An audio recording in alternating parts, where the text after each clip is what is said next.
نماز کی حقیقت کا پتہ چل جائے، اگر لوگ یہ جان لیں کہ نماز میں کیا رکھا ہے، نماز کی حقیقت کیا ہے، نماز میں کیا ملتا ہے، تو لوگ کبھی بھی نماز پڑھنا نہ چھوڑیں۔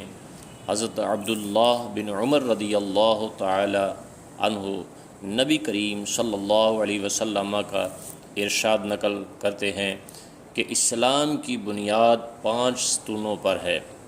سب سے اول لا الہ الا اللہ محمد الرسول اللہ کی گواہی دینا، یعنی اس بات کا اقرار کرنا کہ اللہ کے سوا کوئی معبود نہیں اور محمد صلی اللہ علیہ وسلم اس کے بندے اور رسول ہیں۔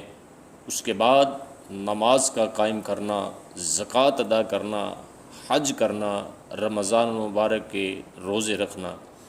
یہ 5 چیزیں ایمان کے بڑے اصول اور اہم ارکان ہیں۔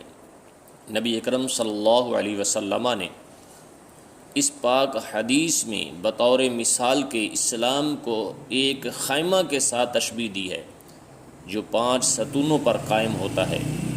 بس کلمہ شہادت خیمہ کی درمیانی لکڑی کی طرح ہے، اور بقیہ چاروں ارکان بمنزلہ ان 4 ستونوں کے ہیں جو چاروں کونوں پر ہوں۔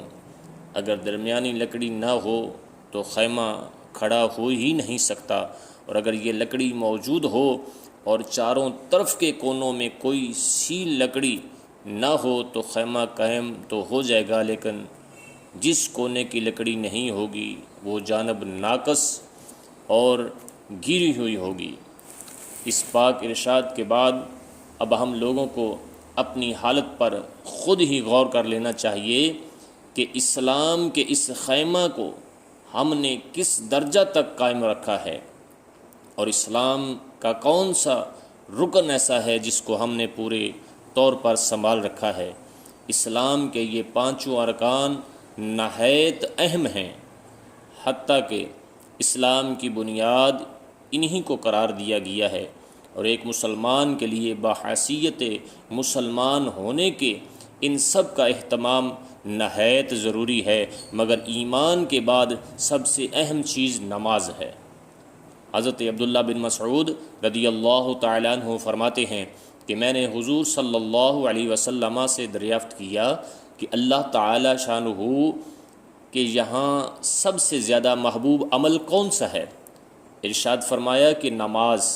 میں نے عرض کیا کہ اے اس کے بعد اللہ کے رسول اس کے بعد کیا ہے؟ ارشاد فرمایا کہ والدین کے ساتھ حسن سلوک۔ میں نے عرض کیا اس کے بعد کون سا ہے؟ ارشاد فرمایا جہاد۔ ملا علی قاری رحمۃ اللہ تعالی علیہ فرماتے ہیں کہ اس حدیث میں علماء کے اس قول کی دلیل ہے کہ ایمان کے بعد سب سے مقدم نماز ہے، اور آج اس پرفتن دور میں ہم نے نماز کو ہی چھوڑ دیا ہے، جو نماز ہر چیز کا حل ہے، ہر دکھ اور تکلیف سے نجات کا سبب ہے اور نجات کا سامان ہے، ہر مشکل کو جس سے حل ہونی ہے وہ نماز ہے، اور اسی نماز کو ہی ہم نے بھلا دیا ہے۔ حدیث صحیح سے بھی ہوتی ہے جس میں ارشاد ہے الصلاۃ خیر موضوع، یعنی بہترین عمل جو اللہ تعالی نے بندوں کے لیے مقرر فرمایا وہ نماز ہے۔ اے مسلمان، آج تو اس نماز کو بھولا ہوا ہے۔ نماز ہی حقیقت میں تیری ہر امید ہے، اور نماز ہی ایسی عبادت ہے جو اللہ کی بارگاہ میں قابل قبول ہے۔ تمہارے سب اعمال میں سب سے بہتر عمل نماز ہے۔ چنانچہ جامع صغیر میں حضرت ثوبان ابن عمر، سلمہ ابو امامہ، حضرت عبادہ 5 صحابہ سے یہ حدیث نقل کی گئی ہے۔ حضرت ابن مسعود و انس رضی اللہ تعالیٰ عنہ سے اپنے وقت پر نماز کا پڑھنا افضل ترین عمل نقل کیا گیا ہے۔ نماز پڑھنا افضل ترین عبادت ہے، اور اس عبادت کو ہم نے بھلا دیا ہے۔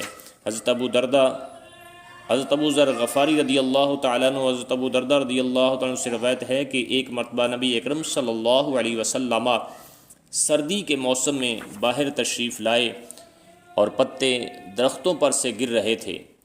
آپ صلی اللہ علیہ وسلم نے ایک درخت کی ٹہنی ہاتھ میں لی، اس کے پتے اور بھی گرنے لگے۔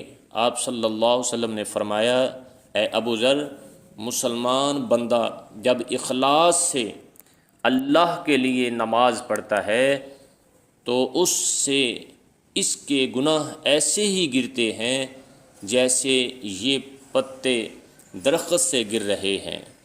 تو میرے مسلمان بھائیوں، دیکھو کہ نماز پڑھنے سے کس طرح بندے سے گناہ گرتے ہیں، کس طرح نماز معافی کا سبب ہے، کس طرح نماز پڑھنے سے گناہوں سے نجات ملتی ہے، کس طرح نماز پڑھنے سے انسان کے وجود میں روحانیت اور برکت آتی ہے۔